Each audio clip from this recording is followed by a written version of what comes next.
মেলাতে ঘুরতে ঘুরতে হচ্ছে প্রচুর খিদা লেগে যায় আমার। তারপর আমি দোকান খুঁজতেছি কোথায় গেলে ভালো মতো খাইতে পারবো। ওঠার জন্য একটা দোকান খুঁজেই পেয়েছি আমি, সে পোর্ট।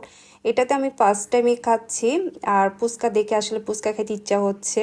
আর এদিকে অনেক ধরনের স্ন্যাক্সের হচ্ছে আইটেম আছে। আমরা হচ্ছে ফুচকা অর্ডার করছি। আর ফুচকাটা এমনিতে অনেক ভালো ছিল। আমি এমনিতে ফুচকা এখন খাই না, বেলপুরিটা খাই, কিন্তু এই ফুচকাটা কিন্তু আমার বেশ ভালোই লাগছে খাইতে। এই যে টকটা কিন্তু অনেক ভালো ছিল। এই দোকানে প্রচুর রাশ ছিল।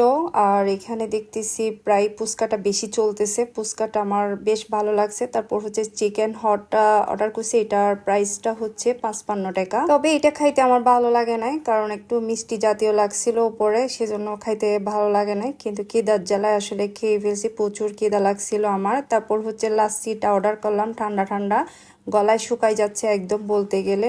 গরমও পড়তেছে অনেক। লাচ্ছিটা কিন্তু ভালো লাগছে, ঠান্ডা ছিল আর মানে মিষ্টিটা কম ছিল, ওটার জন্য আমার ভালো লাগছে। এই দোকানের নামটা হচ্ছে এয়ারপোর্ট। এটা হচ্ছে কাজী ডেইরি মোড়ে আপনারা পেয়ে যাবেন দোকানটা। কিন্তু এখানে ফুচকা ভালো লাগবে আপনাদের, অবশ্যই গিয়ে ট্রাই করে আসবেন।